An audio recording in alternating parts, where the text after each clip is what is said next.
Project Makate Sichas Parshas Vayakhel Sicha Aleph.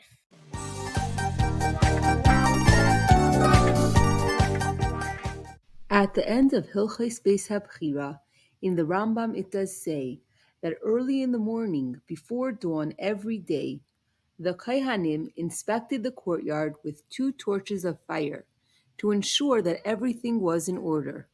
Shabbos was an exception, since carrying candles is a shvus, rabbinic prohibition. The Kohanim would do the inspection with the torches on the wall that were lit before Shabbos did begin.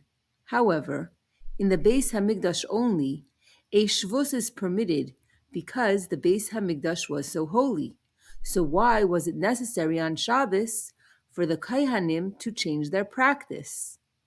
In the beginning of the Perek, the Rambam makes it clear that the Beis Hamikdash was guarded not because the Yidden had enemies to fear, but rather to glorify the Beis Hamikdash, since there is no doubt that a palace with guards is more glorious than a palace without.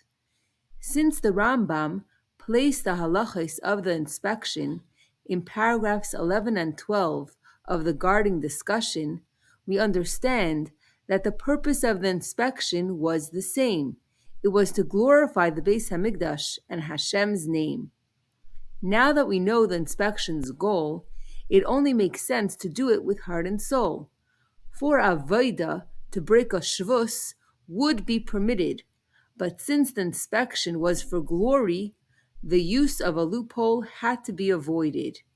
The same is true with the miracle of finding the pure oil on Hanukkah. To use impure oil to light the menorah would have been permitted according to halacha, if it was just about doing the avodah. But Hashem's love for the Yidden he wanted to display. He made a miracle so that the Yidden could perform the mitzvah in the best way. On a loophole, he didn't want the Yidden to have to rely, because their love for Hashem was soaring high. Now that the difference between kavod and avodah we see, we can understand why the Rambam finds it necessary to record the weekday and Shabbos inspections separately, because on Shabbos, Hashem's glory was seen in a greater and stronger degree.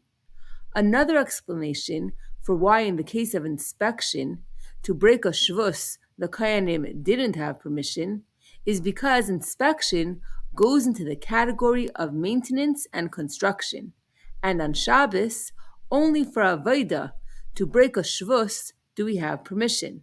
The reason that on Shabbos, from work we refrain is because for us, the work is mundane. But once the Beis Hamikdash was sanctified entirely and was holy already, any work done on Shabbos in the Beis Hamikdash was a mitzvah that is holy.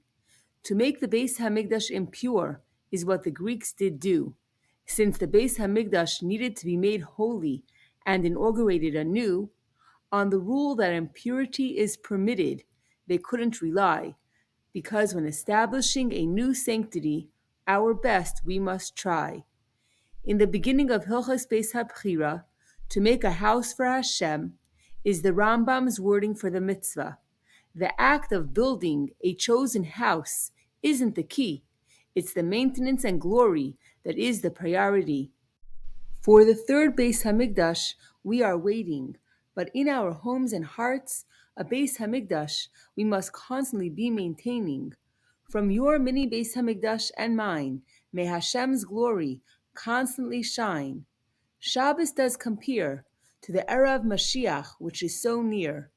Just like the light that the Kohanim had on Shabbos depended on what they lit before, our delight when Mashiach comes depends on our avodah in Galus, for sure.